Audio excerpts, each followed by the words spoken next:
እነሆ በሰማይ ሰልፍ ሆነ፣ ሚካኤልና ሰራዊቱ ሳጥናኤል ከተባለው እና ከሰራዊቱ ጋር ተዋጋ ነው። ዛሬ ኢትዮጵያውያንና ኢትዮጵያ ሰልፍ ላይ ናቸው። አንደኛው በሃይማኖት፣ አንደኛው በሀገር። ሁለቱ ደግሞ ይገርማቸዋል፣ የአንድ ሰው ነፍስና ስጋ ናቸው፣ አይነጣጠሉም። አገሪቱ ስጋ ናት፣ ሃይማኖታችን ቤተክርስቲያናችን ደግሞ ለሀገሪቱ ነፍስ ናት። በሁለቱም ላይ ግን ሰልፍ ተነስቷል። ኢትዮጵያን የማያውቁ ሰዎች ኢትዮጵያ እጃቸው ገብታ፣ ቤተክርስቲያኒቱን በቅጡ የማያውቁ ሰዎች ቤተክርስቲያኒቱ በእነሱ እጅ ገብታ ዛሬ ሰልፍ ላይ ነው ያለነው። የመጋቢ ብሉይ የቅዱስ ሚካኤል እርዳታ መጋቢ ብሉይ ስለተባለ በዘመነ ሐዲስም አልቆመም አለ፣ ቀጥሏል። ትናንትና ፎሚያን እንዳዳነው ዛሬም ያድናል። ባህራንን እንዳዳነው ዛሬም ያድናል። አሁን ጥያቄው ሙሴ አለ ወይ ነው። እግዚአብሔር በመንበሩ አለ፣ ቸርነቱ አልጎደለም፣ መግቦቱ አልጎደለም፣ ርኅራኄው አልጎደለም፣ መልአኩም የመላክነቱን ስራ አላጎደለም። አንድ የጎደለ ነገር ግን አለ። ዛሬ ሙሴ አለ ወይ? ከፈርዖን ቤተ መንግስት ይልቅ የሕዝቤ ክብር ይበልጥብኛል የሚል ሙሴ አለ ወይ ዛሬ ነው ጥያቄ። ሕዝበ እስራኤል ውሃ በተጠሙ ጊዜ በበትር አለት መጥቶ ውሃ የሚያፈልቀው ሙሴ ዛሬ አለ ወይ ነው ጥያቄው። የፈርዖን የልጅ ልጅ ከመባል ይልቅ እነሆ መሰደድን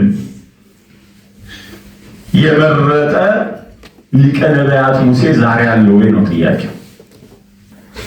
የዛሬዎቹ በሙሴ ወንበር የተቀመጡት ታውቁታላችሁ አይደለም? አረዌ ብርት ነው የሚባለው፣ የሚጨብጡት እጃቸው ላይ ያለው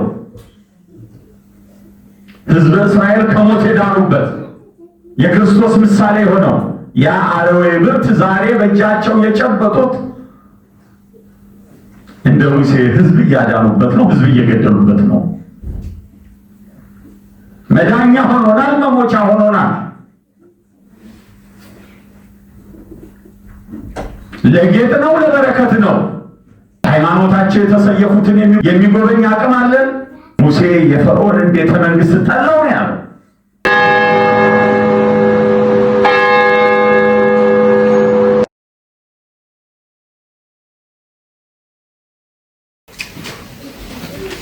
ክቡር ካህናት ዶክተር መራዊ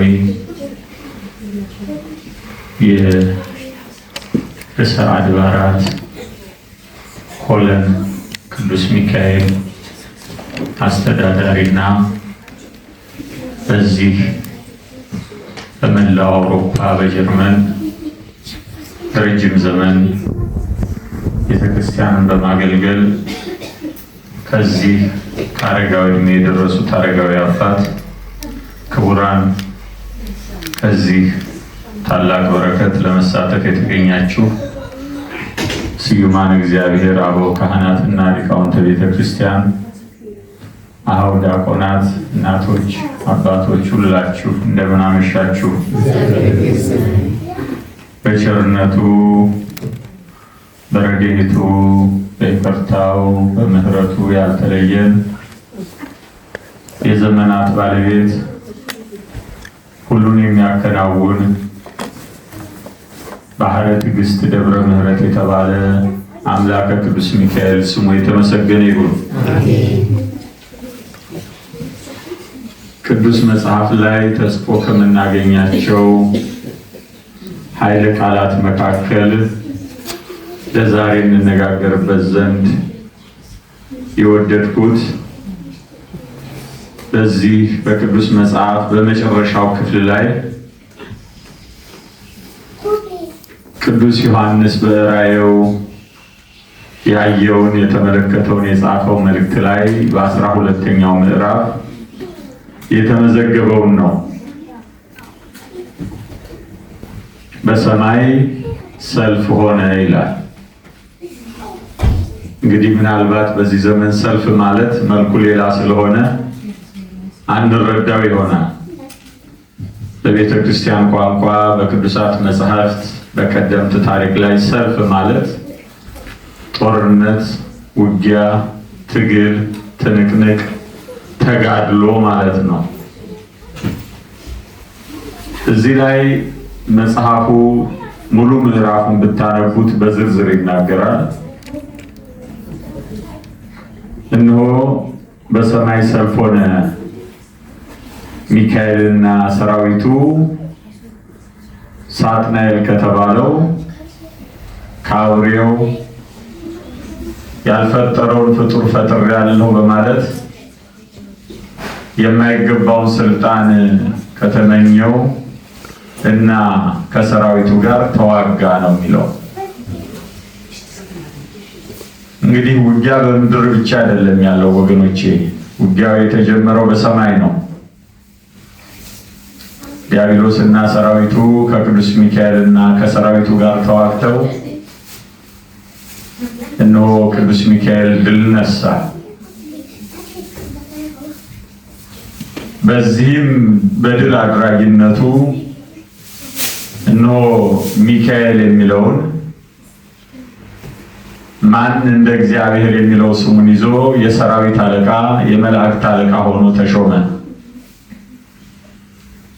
ዛሬ የተሰበሰብነው የምናከብረው ይህንኑ በዓለ ሲመቱን ነው።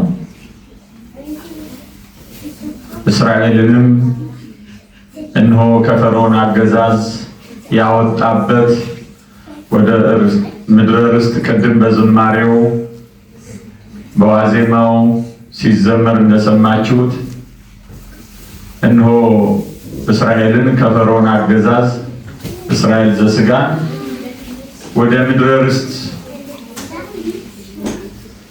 ከሙሴ ጋር ሆኖ የእግዚአብሔር ፈቃድና ቸርነት መግቦት በእነሱ እየተተነተነ እነሆ ወደ ምድረ ርስት ቀን በደመና ሌሊት ደግሞ በአምደ እሳት በአምደ ብርሃን እየመራ ለርስት ያበቃቸውም እሱ ነውና ይህም ታላቅ በዓሉ አብሮ ይታሰባል፣ ይከበራል። እንግዲህ ስለ ቅዱስ ሚካኤል ኃያልነት፣ ገናናነት፣ መጋቤ ብሉይነት፣ የመላእክት አለቃነት ብዙ የሚጠራባቸው ተቀጽላዎች፣ መገለጫዎች ያሉት ታላቅ መልአክ ነው። በእውነቱ በመዝሙሩ ላይ የተቋጠረውን ስንኝ ከሰማነው ራሱ ትምህርት ነውና ብዙ ወደዛ ላደላም። እኔ እንግዲህ መጽሐፍ እንደሚል ከልብ የተረፈውን አፍ ይናገረዋል ነውና ማደላው በልቤ ውስጥ ወዳለው ነገር ነው። በሰማይ ሰልፍ ሆነ። አዎ የሰው ሕይወት ሰልፍ ነው። ከእናታችን ማህፀን ወጥተን መቃብር እስከምንገባ ድረስ ሰልፍ አለ። ሰልፉ የተለያየ ሊሆን ይችላል።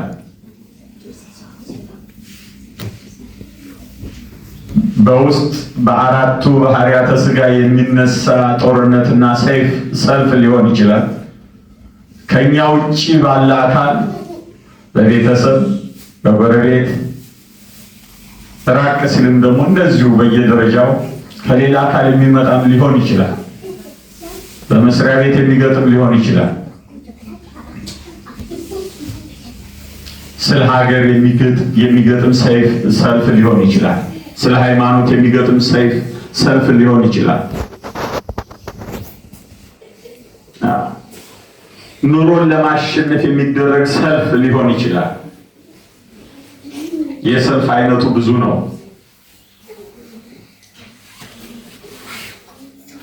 እንግዲህ ቅዱስ ሚካኤል በሰማይ ሰልፍ ሆነ የተባለበት ጦርነት የሃይማኖት ነበር። ሀልዎተ እግዚአብሔርን ፈጣሪነቱን የዘነጉና የእግዚአብሔርን መኖር ፈጣሪነቱን ያመኑ በሁለት ወገን ነበር ሰልፍ የሆነው። የእግዚአብሔርን መኖር ያመኑትና የእግዚአብሔርን ፈጣሪነት ያልተጠራጠሩት በቅዱስ ሚካኤል የሚመሩት በያለንበት እንጽና የሚለውን አዋጅ የቅዱስ ገብርኤልን የሰሙት የመላእክት ወገን ድል አደረጉ። ቅዱስ መጽሐፍ እንዲህ ይላል፣ የሰው ሕይወቱ ሰልፍ ነው ይላል። የሰው ሕይወቱ ሰልፍ ነው። ለዚህ ነው ከልደት እስከ መቃብር ድረስ ሰልፍ አለ ያልኳችሁ። የግላችንን እናቆየውና ብዙ የሰልፍ አይነቶች ስላሉ ከዛ ውስጥ ዛሬ በሃይማኖት ስላለው ሰልፍ፣ በሀገር ስላለው ሰልፍ ትንሽ ብንቃኝ ደስ ይለኛል። ዛሬ ኢትዮጵያውያንና ኢትዮጵያ ሰልፍ ላይ ናቸው በሁለት መሰረታዊ ጉዳዮች። አንደኛው በሃይማኖት፣ አንደኛው በሀገር። ሁለቱ ደግሞ ይገርማችኋል፣ የአንድ ሰው ነፍስና ስጋ ናቸው፣ አይነጣጠሉም። አገሪቱ ስጋ ናት፣ ሃይማኖታችን ቤተክርስቲያናችን ደግሞ ለሀገሪቱ ነፍስ ናት። በሁለቱም ላይ ግን ሰልፍ ተነስቷል።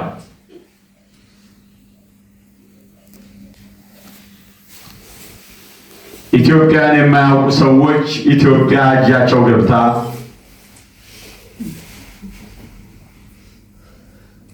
ቤተክርስቲያኒቱን በቅጡ የማያውቁ ሰዎች ቤተክርስቲያኒቱ በእነሱ እጅ ገብታ ዛሬ ሰልፍ ላይ ነው ያለነው።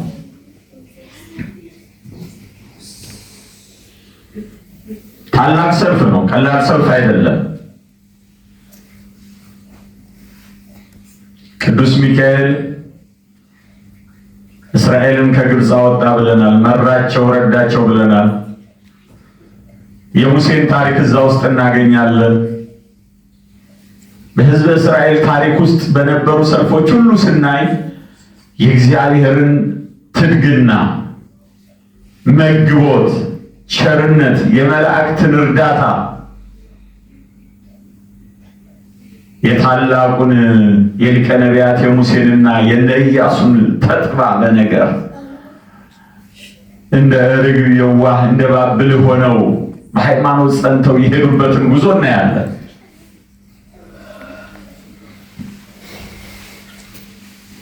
ዛሬ ካለው ጋር ለማነጻጸር እስራኤል ከፈርዖን ነፃ ለመውጣት የሚካኤል እርዳታ ያስፈልጋቸው ነበር። የሙሴ መሪነት፣ የሙሴ አባትነት፣ የሙሴ አንደበትና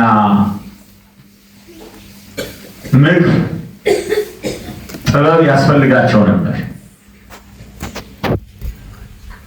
የእግዚአብሔር ቸርነት፣ የመልአኩ ተራዳይነትና የሙሴ መሪነት እስራኤልን ከፈርዖን አወጣቸው። ከምድረ ግብፅ አወጣቸው፣ ከፈርዖን አላቀቃቸው።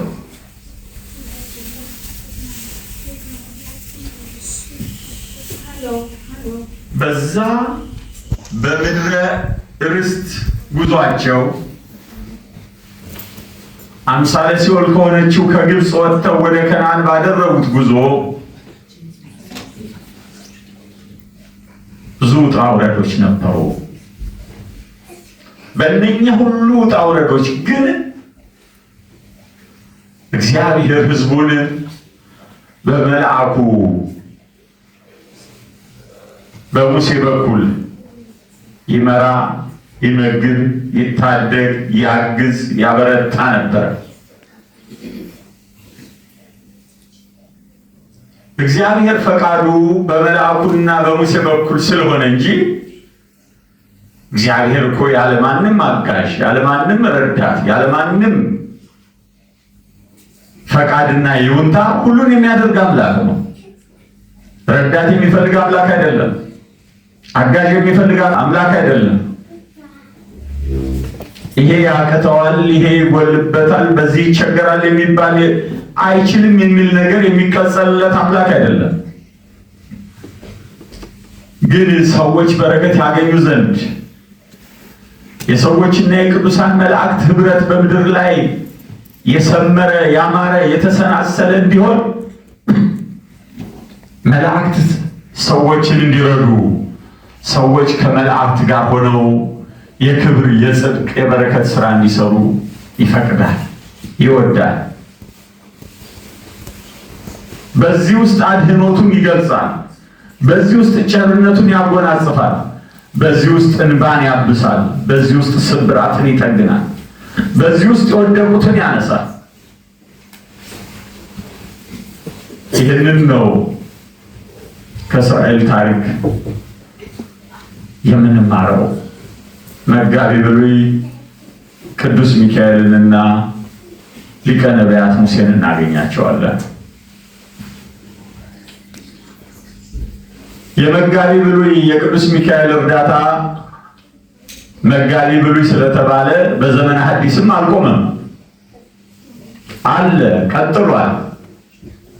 ትናንትና ፎሚያን እንዳዳነው ዛሬም ያድናል። ባህራንን እንዳዳነው ዛሬም ያድናል። አሁን ጥያቄው ሙሴ አለ ወይ ነው።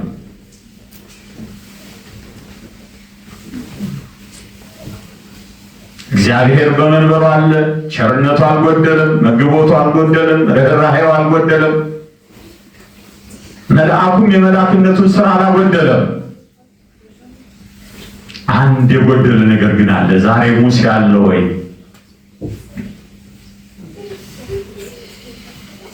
ከፈርዖን ቤተ መንግስት ይልቅ የሕዝቤ ክብር ይበልጥብኛል የሚል ሙሴ አለ ወይ ዛሬ ነው ጥያቄ።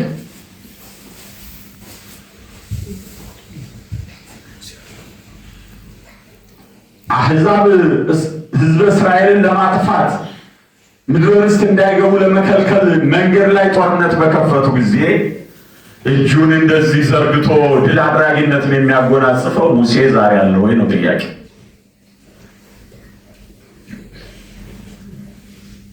ሕዝበ እስራኤል ውሃ በተጠሙ ጊዜ በበትር አለት መጥቶ ውሃ የሚያፈልቀው ሙሴ ዛሬ አለ ወይ ነው ጥያቄው።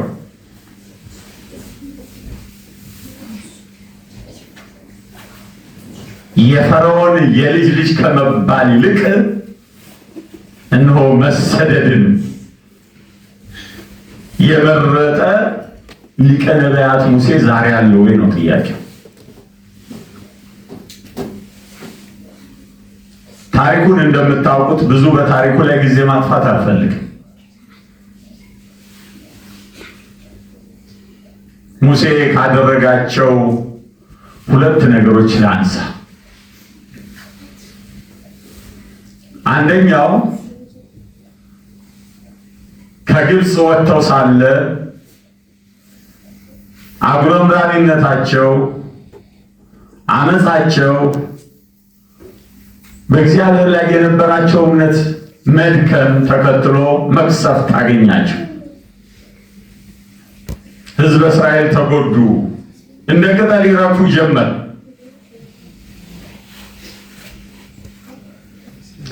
ይህን ሕዝብ ከምታጠፋው እኔን አጥፋይ ብሎ የሚለምን ሙሴ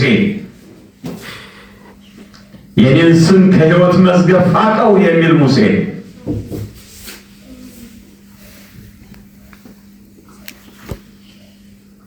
እነሆ ከእግዚአብሔር መመሪያ ተቀበለ። እነሆ የናስ እባብ ሰርተህ በዓላማ ላይ ስቀለው።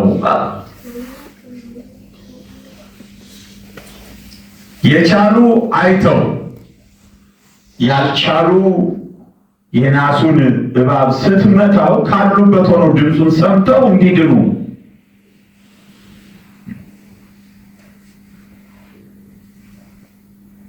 እስራኤል ከእልቂት በዚህ ዳኑ። የቻሉት አይተው ያልቻሉት ሰምተው። ያ በቀራንዮ የሚሰቀለው የራስ ቅል በሚሉት ስፍራ የሚሰቀለው የክርስቶስ ምሳሌ ነበር። የናሱ እባብ ሙሴ እንዲህ አድርጎ አዳናቸው ሕዝበ እስራኤልን። ዛሬ ማን ነው የናስ እባብ የሚሰቅልልን? ዛሬ የተሰቀለው የናሱ እባብ ምሳሌ የሆነለት ክርስቶስን አይተን እንድንድን የሚያደርገን ማን ነው? ዛሬ የናሱ እባብ ምልክት የሆነለትን ክርስቶስን ቃሉን ሰምተን እንድንድን የሚያደርገን ሙሴ ዛሬ ማን ነው?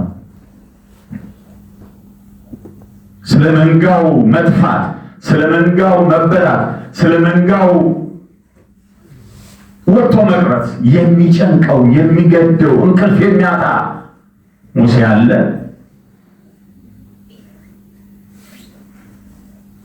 ይህ ከሆነ ኢትዮጵያ ለምን ታወከች?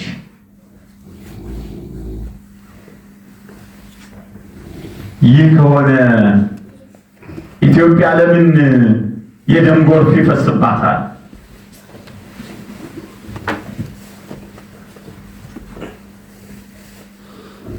ሙሴ እስራኤልን እንዲህ አድርጎ አዳናቸው።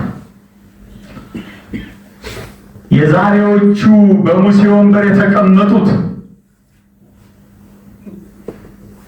ታውቁታላችሁ አይደለም? አረዌ ብርት ነው የሚባለው የሚጨብጡት እጃቸው ላይ ያለው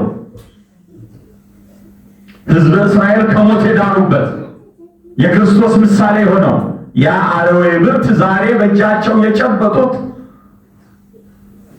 እንደ ሙሴ ሕዝብ እያዳኑበት ነው፣ ሕዝብ እየገደሉበት ነው። መዳኛ ሆኖናል፣ መሞቻ ሆኖናል። ለጌጥ ነው፣ ለበረከት ነው።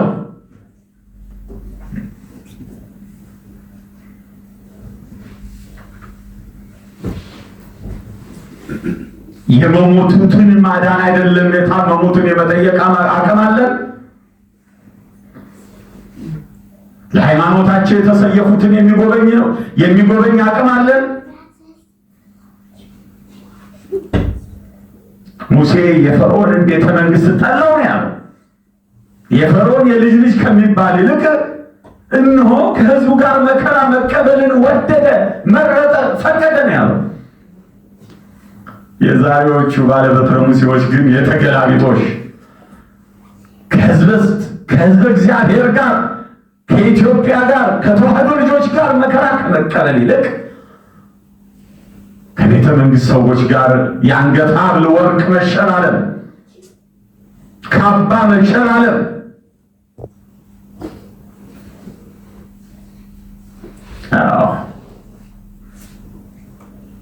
ይሄን የተመረጠው ሙሴ ከሌለ ልንድን አንችልም። አዳኛችን ከእግዚአብሔር የተላከልን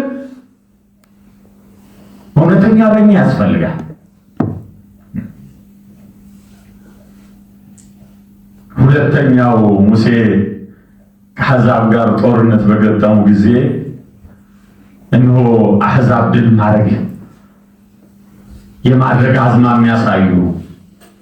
ሙሴ በመስቀል አምሳል እጁን እንደዚህ ሲዘረጋ አሕዛብ ድል ይሆናሉ። እጁን ሲያጥፍ ድል ያደርጋሉ። ሙሴ ክንዱ ጠንካራ ነበር ይላል፣ ከባድ ነበር ይላል። ስለዚህ ምን አደረጉ? በግራና በቀኝ የሙሴን ክንድ የሚሸከሙ እስራኤላውያን ጎበዞች ቆሙ። በግራና በቀኝ ክንዱን እንደዚህ ደግሞት እንዳይታጠፍ ድል እስከሚጠናቀቅ ድረስ። እንደ ሙሴ ዛሬ እጁን የሚዘረጋለ ድል አድራጊነት እንዲገኝ እጁን የሚዘረጋለ በሙሴ ስም ከመጠራት ባለፈ በሙሴ ወንበር ከመቀመጥ ባለፈ የሙሴን ማዕረግ ይገባኛል ከማለት ባለፈ ስለ መንጋው ድህነት፣ ስለ ድል አድራጊነት የገባንበትን ሰልፍ በድል አድራጊነት እንድንወጣ እጁን የሚዘረጋልን ሙሴ ሲዘረጋ ነበር፣ ግን ይደክመው ነበር። ሲደክመው ያግዙት ነበር፣ ይሸከሙ ነበር የሙሴን እጅ በግራና በቀኝ።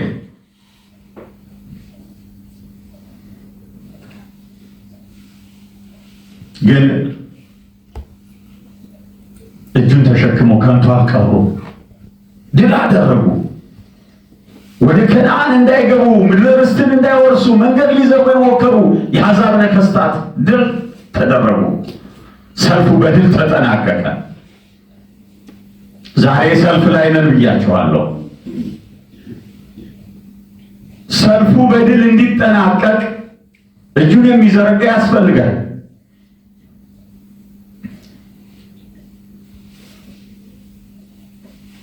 አዎ፣ የሙሴን እጅ ተሸከሙት። ዛሬ የኢትዮጵያ ቤተክርስቲያን ምዕመናን ተሸክመው እያኖሩን ነው። ምዕመናን ጎረበጠን አላሉ፣ ተሸክመው እያኖሩ ነው።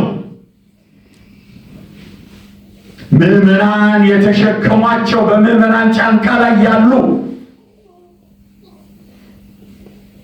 በሙሴ ወንበር የተቀመጡት ግን አዳኝ አልሆኑ። አዳኝ አለመሆን ብቻ አይደለም፣ በሞታችን ላይ ከሚዘባበቱ ጋር፣ በሞታችን ላይ ከሚቀልዱ ጋር፣ በሞታችን ላይ ከሚያሾፉ ጋር፣ አሟሟታችን መልክ የሌለው እንዲሆን ከሚያደርጉ ጋር ተባብረን እንሰራለን የሚሉ ናቸው። ሙሴም ያለ ተለየ ነው ያልኳችሁ። የዛሬዎቹ ግን ተባብረን እንሰራለን ይሉን። ጨለማ ከብርሃን ጋር፣ ጣዖት ከታቦት ጋር፣ የሚያምን ከማያምን ጋር ምን ህብረት አለው? ይህንም ይነግረን መጽሐፉ። ከአሕዛብ የተጋባችሁ ተፋቱ ነው የሚለው። አላቻ ጋብቻ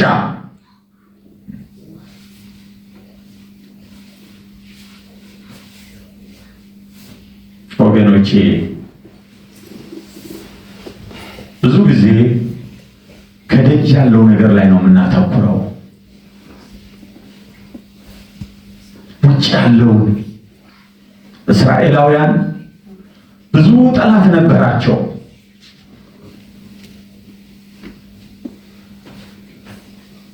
የውጭው ጠላት ከጎዳቸው በላይ የተጎዱት በውስጥ ጠላት ነው። ኢትዮጵያ ዙሪያዋን ብዙ ጠላት አላት። ተዋህዶ ዙሪያዋን ብዙ ጠላት አላት። እነኛ ጠላቶቻችን ግን ውስጥ ያሉትን ያላልጎዱንም። እኛ ግን እሱን ማስተዋል አልቻልንም። ዛሬ መደጅ ያሉት ጠላቶች ላይ ብቻ ነው ትኩረታችን። አንድ ታሪክ ላስታውሳችሁ። እስራኤላውያን በጦርነቱ ድል ሲያደርጉ ከ12ቱ ነገድ በአንዱ ነገድ ውስጥ ያለ እግዚአብሔር ያልፈቀደውን ሀብት ንብረት የእነሱ የሆነውን ነገር ምንም እንዳትወስዱ የተባለውን ጓግቶ ደብቆ ሸሽጎ ከጓዳው አስቀመጠ። እስራኤላውያን መርገፍ ጀመሩ። ክብር ከነሱ ራቀ፣ ሞገስ ከነሱ ራቀ፣ ድል አድራጊነት ከነሱ ራቀ። ሰልፉ ለነሱ ሊሆን አልቻለም። ሙሴ ተጨነቀ፣ ወደ እግዚአብሔር አመለከተ። መልሱ ምን እንደሆነ ታስታውሳላችሁ? እርም የሆነውን ከመካከላችሁ አስወግዱ። እርም የሆነውን ከመካከላችሁ አስወግዱ። በነገድ በነገድ እየለየ 12ቱን ነገድ እስከ ቤት ድረስ ደረሰ። ጓዳውን ሸሸገው ሰው ጋር ደረሰ። እርሱን ሲያስወግዱት ክብር ወደ ሕዝበ እስራኤል ተመለሰ። ነገ ከፊታችን የነነዌ ጾም ይመጣል አይደለም? ቅርብ ጊዜ ነው፣ ብዙ ሩቅ አይደለም። ዮናስን ታሪክ ታውቁታላችሁ። ዮናስ በራሱ ላይ ተአምኖ ኃጢአው ኖሮት ኃጢአቱን አምኖ እኔን ጣሉኝ ብሎ እርሱን ሲጥሉት ነው መርከቢቱ ጸጥ ያለችው። ያለ ቦታው የገባ ሙሴ አይደለ በሙሴ ስም የሚኖር ሐዋርያ አይደለ በሐዋርያት ስም የሚኖር ካህን አይደለ በካህናት ስም የሚኖር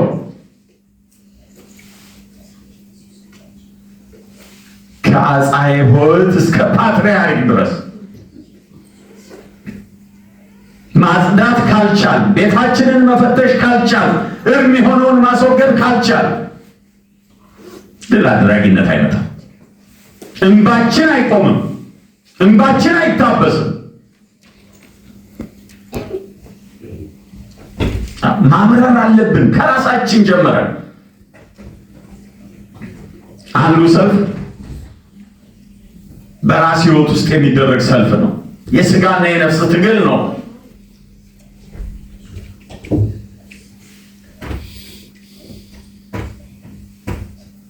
አባቶቻችን መስራት የሚገባቸውን ሰርተው አለፉ።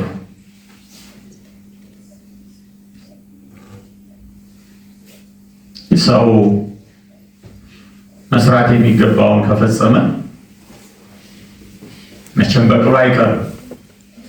ወደ ተፈጠረበት አፈር ነህና ወደ አፈር ትገባለህ ተብሏል፣ ይመለሳል። የሚያሳዝነው በቁም መሞት ነው። በቁም መሞት፣ አለሁ እያሉ አለመኖር፣ አውቃለሁ እያሉ አለማወቅ፣ አያለሁ እያሉ አለማየት፣ እሰማለሁ እያሉ አለመስማት። ይሄ ነው ትልቅ ሞት።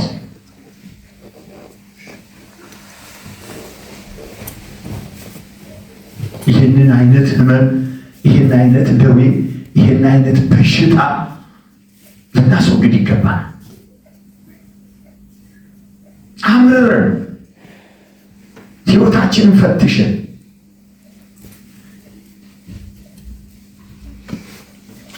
የራሳችን ሕይወት ከተስተካከለ በኋላ አንተ ግብዝ አስቀድመህ በዓይንህ ያለውን ምሰሶ አውጣ። ከዛ በኋላ ምን ታደርጋለህ? አጥርተህ ታያለህ። ሌላውን ለመናገር መጀመሪያ እኛ እንደ ግለሰብ ከዓይናችን ከሰውነታችን ኃጢአታችንን፣ በደላችንን፣ አለማስተዋላችንን፣ ነውራችንን እናስወግድ። ከእግዚአብሔር ጋር እንታረቅ። በሥጋው ደግሞ እንታጠብ። ንስሐ እንግባ።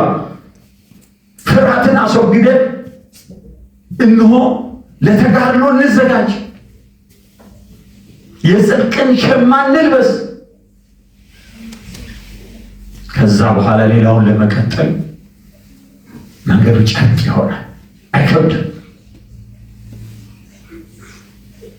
ስለዚህ ወገኖቼ በሰማይ ሰልፍ ሆነ ሚካኤልና ዘንዶ ተዋጉ፣ ዘንዶውም ድል ተነሳ።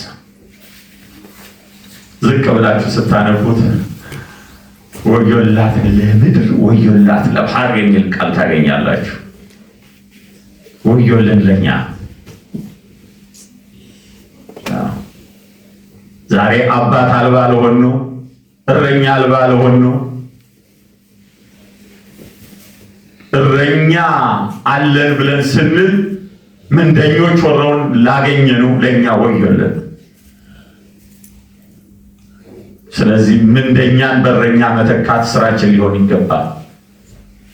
ድል የምናደርገው እንደ መጋቢው ቅዱስ ሚካኤል እስራኤልን እንደረዳቸው ነገራችን ሁሉ የሚከናወነው፣ የሚሳካው፣ የሚያምረው፣ የሚሰምረው ከሚካኤል ጎን የሚቆም ሙሴ ሲኖር ነው።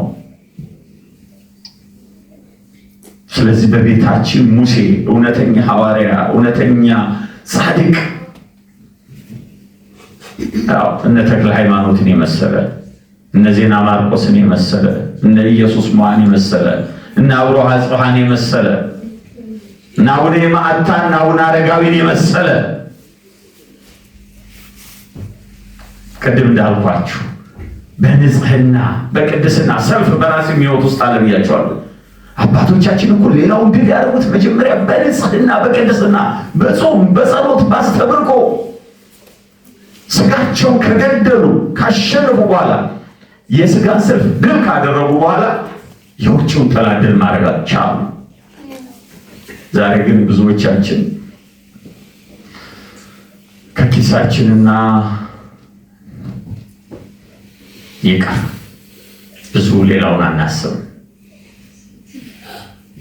አምላከ ቅዱስ ሚካኤል አብሮት ከሱ ጋር ቆሞ ከኛ ወገን እንደ ሙሴ ሆኖ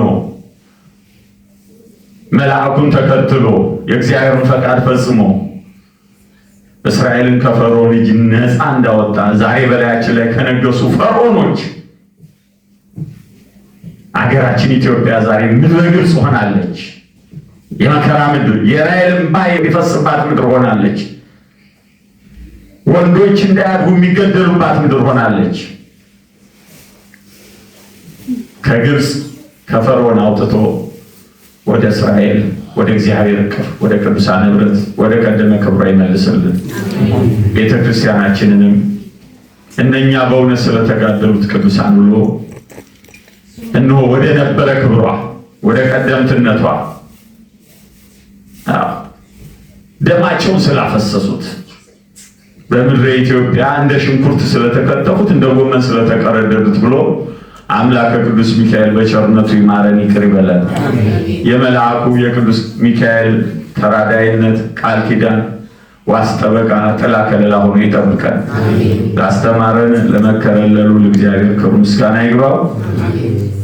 የጎደለውን ሞልተው የጎበጠውን አቃንተው የመረረውን አጣፍተው ክቡር አባታችን ሊቀ ካህናት የቀረውን መርሐ ግብር የሚያከናውን ይሆናል። ይቆየን።